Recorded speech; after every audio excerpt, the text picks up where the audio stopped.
जब आप किसी बैंक एनबीएफसी के माध्यम से किसी प्रकार का कोई लोन लेते हैं, आप कंटिन्यू पे करते हैं, लेकिन कुछ ऐसी सिचुएशन आ जाती है, आप पे नहीं कर पाते हैं। जब आप पे नहीं कर पाते हैं, तो रिकवरी एजेंट आपको बहुत ज़्यादा प्रताड़ित करते हैं, बहुत ज़्यादा परेशान करते हैं, आपको डराया जाता है, आपको धमकाया जाता है, इवन आपकी इज्जत पर प्रहार किया जाता है। आप चाहते हैं कि इस सब से आपको छुटकारा मिल जाए, आप पूरे तरीके से इस सब से आज़ाद हो जाएँ और इससे ज़्यादा आप लोग कुछ नहीं चाहते। इसके लिए आप लगातार बैंकों को और एनबीएफसीज़ को अपना इश्यू ही बताते हैं, लेकिन आपके इश्यू पर कोई इतना ध्यान नहीं दिया जाता, क्योंकि आपका जो केस है पूरी तरीके से रिकवरी एजेंसीज़ को फॉरवर्ड कर दिया जाता है। जब रिकवरी एजेंसीज़ को केस फॉरवर्ड हो जाता है, तो रिकवरी एजेंट तो काफ़ी ज़्यादा परेशान आपको करते ही हैं। अभी हमारे एक सब्सक्राइबर हैं जिनसे मेरी बात हुई, उन्होंने लगभग 2 ढाई साल पहले एक बजाज फिनसर्व है उससे लोन ले लिया 3 लाख रुपए का पर्सनल लोन। वो कंटिन्यू उसको पे कर रहे थे, लेकिन उनका जो पूरे तरीके से जो जॉब थी वो चली गई। जॉब कैसे चली गई?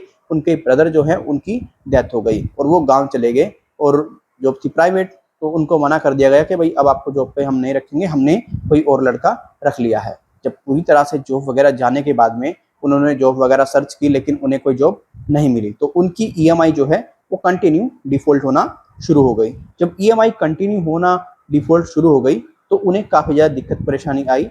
वो ईएमआई पे कर देते, फिर डिफ़ॉल्ट हो जाती, फिर पे कर देते, फिर डिफ़ॉल्ट हो जाती। वो इधर-उधर से जुगाड़ पानी करके पे कर देते। लगभग 2 लाख रुपए वो पे कर चुके थे, बचा था 1 लाख रुपया, और फिर सिचुएशन ये आ गई, वो पे करने की स्थिति में नहीं रहे।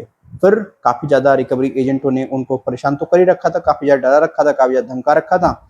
वो चाहते थे कि भाई इस सब से छुटकारा मिल जाए। उनको लगातार कॉल्स आती थी रिकवरी एजेंट की। एक रिकवरी एजेंट काफ़ी इंटेलिजेंट तरीके से उनको मॉनिटर कर रहा था और इंटेलिजेंट तरीके से उनसे बात की, अच्छे तरीके से उनसे बात की, उनकी प्रॉब्लम को समझा, और समझने के बाद में उनसे कहा गया कि भाई आप एक काम करो, इस सब से आप छुटकारा पाना चाहते हो, आप छुटकारा पा जाएंगे। आप एक काम करो, सेटलमेंट करा लो, और आप सेटलमेंट करा लेंगे तो ज़्यादा बेहतर होगा। लेकिन उनको उस रिकवरी एजेंट ने अच्छे से ये भी गाइड कर दिया कि अगर आप सेटलमेंट कराते हैं तो आपका सिविल तो खराब हो चुका है और पूरे तरीके से खराब हो जाएगा और आपकी हो जाएगी फाइनेंशियल डेथ। तो बंदे को जब ये फाइनेंशियल डेथ का पता लगा, तो बंदा पूरे तरीके से कहा कि नहीं यार, मैं पे कर दूंगा, मुझे ये सब चीज़ें नहीं करानी, फाइनेंशियल डेथ वगैरह। मेरे को फ्यूचर में भी लोन की आवश्यकता पड़ सकती है, मैं अपना कोई बिजनेस व्यापार खोलूँ उसमें भी आवश्यकता पड़ सकती है। तो बंदा पूरे तरीके से मतलब इस डर में रहा कि भाई मेरे को सिविल खराब नहीं चाहिए, मुझे सब एकदम मतलब क्लियर चाहिए, कुछ ऐसा उपाय मिलना चाहिए। फिर कुछ 2-3 महीने के समथिंग हो गए, तो उसके पास में पूरे तरीके से कॉल आती है कि भाई तू पेमेंट कर दे भाई, पेमेंट कर दे। बंदा कहता है कि पैसा है ही नहीं। कह रहा है कि तेरे लिए हम एक अच्छा सा ऑफर लेकर के आए हैं, अब तेरा जो ये 1 लाख रुपए का लोन बचा है ना, तू सिर्फ इसका 30% भुगतान कर दे। जब तू इसका 30% भुगतान कर देगा, तो तेरे को काफी ज्यादा हेल्प आउट कर देंगे हम, तेरा सिविल भी खराब नहीं होगा, ये तेरा सिविल भी खराब नहीं होगा। आरबीआई एक ऐसा ऑफर लेकर के आया है उन लोन डिफॉल्टर्स के लिए जो पेमेंट नहीं कर पा रहे हैं पिछले काफी वक्त से। यार बंदे ने इतनी बात सुनी, बंदा काफी ज्यादा खुश हो गया कि यार मुझे तो इससे अच्छा तो कोई ऑफर मिलेगा ही नहीं।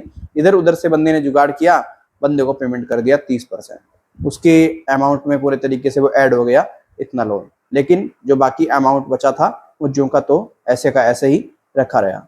बंदे ने काफ़ी उस एनबीएफसी को कॉल की, काफ़ी बताया, लेकिन कोई हेल्प नहीं मिल पाई।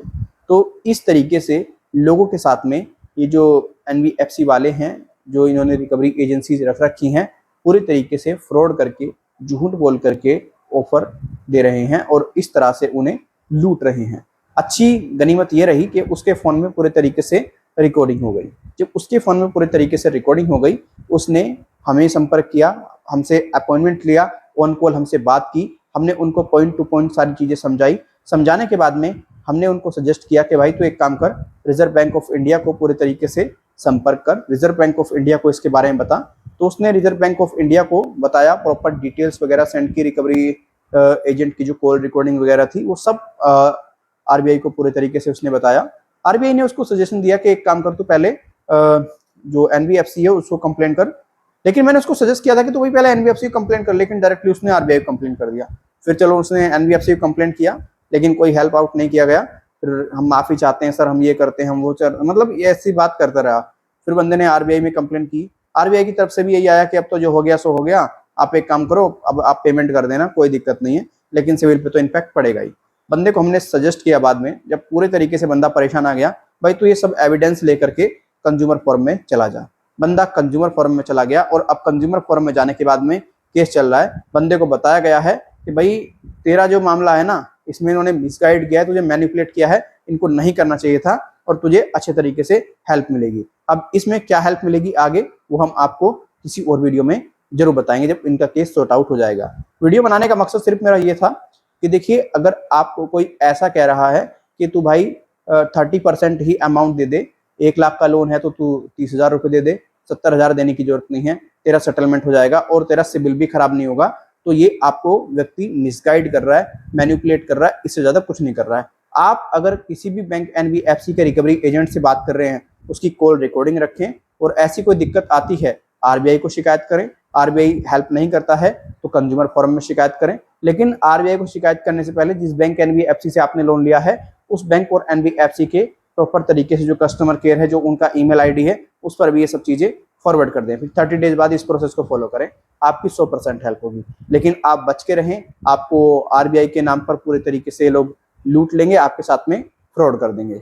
आप पूरे तरीके से अगर हमसे बात करना चाहते हैं, आपका भी कोई इशू है, आपका भी कोई केस है इस प्रकार का, तो आप हमें बता सकते हैं। आप सॉल्यूशन चाहते हैं, आपको 100% सॉल्यूशन मिलेगा। इसके लिए आपको हमारी पेड सर्विस लेनी होगी। पेड सर्विस लेने के लिए आपको पूरे तरीके से हमें ईमेल करना होगा, अपना नाम, अपना मोबाइल नंबर प्लस आपका जो करंट इशू है। उसके बाद में आपको हम बता देंगे कि आपको कितना चार्ज हमें पे करना है और आपको कब की डेट मिली है, और उसी डेट पर हम टेलीफोनिकली आपकी हेल्प कर देंगे। राइट। अब आप में से काफी ऐसे व्यक्ति होंगे जो ये जानना चाह रहे होंगे ईमेल आईडी कहाँ है। ईमेल आईडी वीडियो के डिस्क्रिप्शन बॉक्स में आपको मिल जाएगा। काफी व्यक्ति ऐसे होंगे जो ईमेल करने में असमर्थ होंगे, वो व्हाट्सएप का सहारा ले सकते हैं, व्हाट्सएप कर सकते हैं।